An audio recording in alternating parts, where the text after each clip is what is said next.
Okay mga kanoisy, next video. Hindi rin nilang kayang bulihin ang malalaking barko ng Philippine Navy. Yun. Pero alam nyo ang kaya nilang bulihin? Ang Philippine Coast Guard na walang armas at ang walang kalaban-labang bangka ng mangingisda. So, kumusta mga kanoisy? Welcome back sa ating YouTube channel, Filipinoisy. So, ngayong araw, panibagong update. Actually, medyo na ako sa thumbnail at saka sa title niya, kasi may kaugnayan nga ito sa Filipino fisherman na parang inaano ng Coast Guard or parang some kind pinayak yung China. So, excited akong panoorin to kasi may naalala ko yung mga Pinoy talaga. So, mula ang bidyong ito kay Melbs Castle, so meron to pamagat na iyak China. Pinalagan sila ng Filipino fisherman. Walang takot na kipagmatigasan sa CCG. Ewan ko kung dapat ba tayong matuwa dito or kabahan tayo. So, panonoorin natin yan. Tapos, syempre, bago natin simulan, Melbs Castle, supportahan nyo yan. Original video link in the description box below. Tapos, syempre, kung tip nyo ng mga ganitong reaction video, may kasama kayong manood, huwag nyo na rin kalimutan supportahan yung YouTube channel natin, Filipinoisy. So, di na natin ito patatagalin pa. Baka agawin pa ng China. Again, ang video ito ay may pamagat na iyak China. Pinalagan sila ng Filipino fisherman. Walang takot na kipagmatigasan sa CCG. Like, comment, share, subscribe. Filipinoisy and Melbs Castle start. Takot ang China Coast Guard pag armado ng missile ang kalaban. In short, US Navy. Hindi rin nilang kayang bulihin ang malalaking barko ng Philippine Navy. Pero alam nyo ang kaya nilang bulihin? Ang Philippine Coast Guard na walang armas at ang walang kalaban-labang bangka ng mangingisda. O diba, dyan lang malakas ang China. Wala kasi ang mga barko ng US Indo-Pacific Command dahil naghahanda to sa gaganaping maritime cooperative activity. Kaya anya naglipana na naman ang China Coast Guard sa West Philippine Sea. Sa bidyong inilabas ng Philippine Coast Guard, kitang-kitang itinataboy ng Chinese ang bangkang maglalagay lang ng payaw. Walang water cannon na matapang lang pala kapag wala si Kuya Min. Binomba sa Filipino fisherman. Alam nyo bakit? Ilang oras kasing paikot-ikot sa himpapawid ang Poseidon aircraft ng US. Talagang isang maling pag-atake lang ang gawin ng China. Isang malaking resback ang dadating mula sa fighter jet ng US na nasa basa airbase sa Pampanga. Yan, ito yung mga hindi na-appreciate ng mga anti-US Philippines. Na yung US sa ngayon, wala talaga. Sobrang active na nila, like, nakahanda na talaga sila. Ito yung hindi nila na-appreciate na sobrang laking tulong nito para sa atin. Tapos, in a way na makita din sila ng China, yun nga, again, magdadalawang isip talaga yung China kasi, US yan, US yan. So, sobrang laking tulong talaga niyan. Yung iba kasi hindi na nila nakikita na parang may tulong din talaga yung US. Ang pinaniniwalaan lang nila ay pon nga lang tayo or para sila dyan. Massive airstrike talaga to pag nagkataon. Successful naman ang mga mangingisda sa pinakitang operation nila. Pero grabe ang China kala mo talaga kanila ang West Philippines. For assessment of the Chinese Coast Guard, for the National Task Force West Philippine Sea and for the Philippine Coast Guard is that ang Chinese Coast Guard prevent the Filipino fishermen in enjoying our resources in the West Philippine Sea. We can expect the Chinese Coast Guard, whether it's a military operation like the resupply operation in Ayungin Shoal or ordinary Filipino fishing boats, they will still be harassed and they will not hesitate to use their maritime forces. Maraming tumatawag sa US na fake news yan. Hindi tutulong yan pag nagkagera. Tanong ko. Ito talaga dito nagka-problema ang lahat. So pakinggan natin kung ano yung sasabihin ni Mr. Melbs dito. Tunay ba kayong mga Pilipino? Boom. O may lahi kayong mga Chinese ba't binabatikos nyo ang Estados Unidos? Boom. Dito kahit wala raw ang US, itutuloy pa rin ng Pilipinas ang misyon nito. Hindi. Nako, kahit medyo risky din talaga yun kapag walang US itutuloy ng Pilipinas. Siguro kapag walang US talaga, ay dyan siguro papasok tayo na parang hindi tayo gaano padalos-dalos. Pero at the same time, syempre, iano din natin yung mga yung mga maling ginagawa ng China. I-correct din natin yun. Hindi raw titigil ang Pilipinas na suportahan ang ating mga kababayang mangingisda sa kanilang paghahanap buhay. Doesn't mean na hindi rin kami nagagalit, hindi rin kami naiinis, hindi rin kami na-provoke to respond to such aggressive behavior of China. The same sentiment of ordinary Filipino fishermen of ordinary Filipino people, ang nararamdaman din ng Coast Guard at ng Armed Forces of the Philippines. But again, the guidance of the President is very clear. We don't need to escalate the tension. Tama. We just have to deal with them professionally.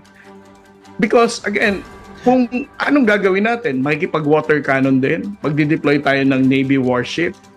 This is what actually China wants us to do. O, di ba? Tapos sasabihin nyo, nanti-trigger tayo. Di ba? Ito din kasi yung hindi ko maintindihan sa ibang kapwa natin Pilipino, ano, kasi hati min eh. Hati eh. So, siguro kapag ikaw yung naging presidente min, maguguluhan ka rin.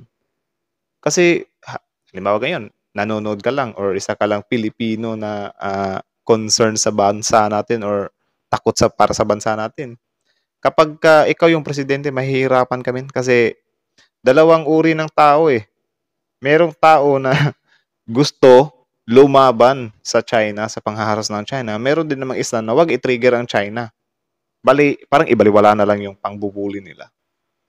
So, kudos na lang din talaga na meron din talagang presidente ano siya ba? Pilipinas talaga yung pinoprotektahan niya. 'Di ba?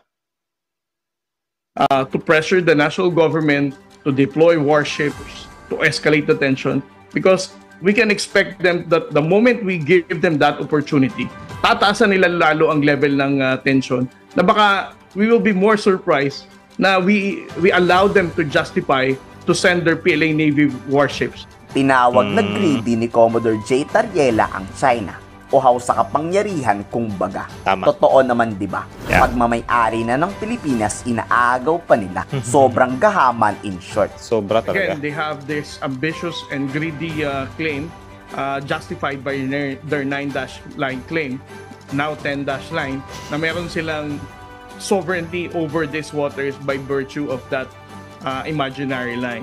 Si Pangulong Marcos ang tunay na may malasakit sa Filipino fisherman. Ito na. Ultimo pangisda, sinasamahan nila.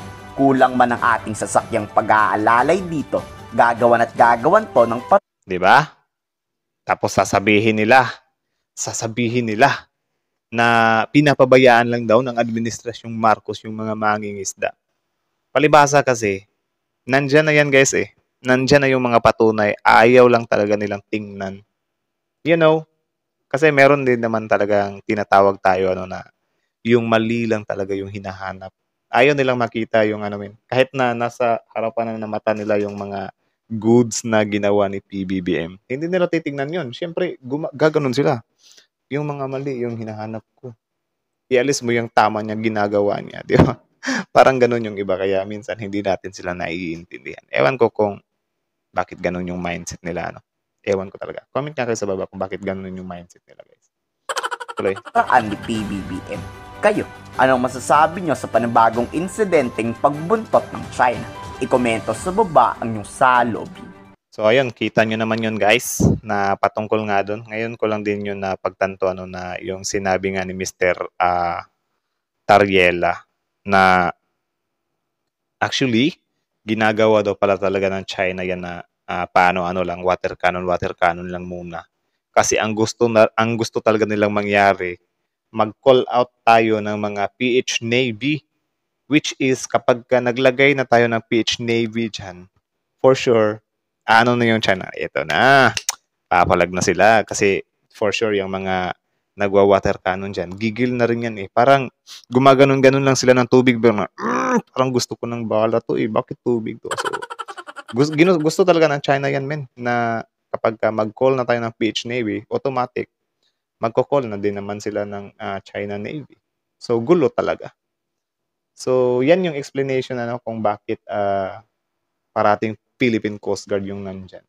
Sobrang hirap din talagang pag-desisyon nun yan, men. Tayo kasi as ordinary mamamayang Pilipino, hindi natin gaanong alam yung mga process or yung mga plano ng gobyerno natin. Kaya minsan, napangungunahan natin sila basta gagawin nila. Grabe. Sobrang hirap pala water cannon. Tapos, actually ngayon ko lang din nalaman kung bakit hindi sila ganun kadali na naglalagay ng PH Navy doon. Dahil pala diyan ano, na parang yan pala yung game plan ng China which is ayaw ibigay ng Pilipinas. Kasi nag-iisip din talaga 'tong Pilipinas, eh. Pero yun nga nakikita ng ano, ng ibang mga Pilipino dito na wala, sobrang ano ng administrasyong Marcos. Siyempre titignan nila yan as, wala, sobrang hina ng administrasyong Marcos. Ay hindi, sobrang tapang nga. Sobrang tapang nga ng administrasyong Marcos, 'di ba? Kasi pumapalag nga, 'di ba? Pero yun nga, siyempre kahit na pumapalag na si PBBM, ang hinahanap pa rin talaga nilang butas ay yung, wala, winter cannon kayo, wala kayong ginawa, eh, dapat, anuhin na talaga yan, eh. So, malay natin meron talaga silang plano, 'di ba? Step by step or step by step. Kasi sa gulumin, sobrang pangit talaga kapag, ano, eh, ikaw yung nanguna, tapos sasabihin naman nila na, "Hindi, China naman yung nanguna, eh." Ang ibig sabihin ng nanguna dito siguro kung may madedo na ano, pero ang pangit ng gano'n, na parang iintayin lang natin na may madedo tapos siyempre kawawa naman yung kawawa naman yung, nadedo, 'di ba, na parang siya pa yung nasampulan. Ano kayang, dapat talagang gawin diyan ano, na ano ba, ma-resolve siya ng walang dahas, tapos mapalagan siya ng walang dahas. Parang gano'n ba? Sobrang hirap din pala 'no? Kayo comment your thoughts nga about dito men, tapos yun pag-usapan natin yan sa comment section. Tapos siyempre kudos na rin kay, sa mga coast guard natin ano, kasi yung mga mangingisda natin hindi talaga nila pinababayaan. Kahit na ang tingin na sa mga kapwa Pilipino natin diyan na kayo din kasi ang titigas ng ulo niyo, eh. Ginaganyan-ganyan niyo pa yung China, eh. Kahit na gano'n yung tingin nila sa kanila. Hindi kasi nila ramdam yung buhay ng mga mangingisda amin na, makikipagsapala rin din sila na sana'y marami silang huli, 'di ba? Tapos naghahanap buhay lang talaga sila. Tapos makakain din naman natin 'yan, tayong mga mamimili lang. Tapos the way na i-judge nila yung mangingisda natin, sila yung nangti-trigger. Naghahanap buhay lang naman yung mga tao, 'di ba? What if kaya yung mga nagsasabi na mga ang titigas ng ulo ng mga fisherman diyan, magpalit kayo ng buhay ng mangingisda do'n. Tingnan natin kung hindi ba kayo makikiusap sa gobyerno na, "Sir, grabe hinaharas kami do'n sa ano, teritoryo natin. Gusto namin do'n, eh, marami kaming kuha." 'Di ba? Kaya 'yun, sana 'wag tayong mag-ano-ano, magbato ng mga masasakit na salita kung wala tayo sa paa nila. So 'yun lang naman. Comment down below, pag-usapan natin 'yan sa comment section. Like, comment, share, subscribe. Melbs Castle, Filipino IC.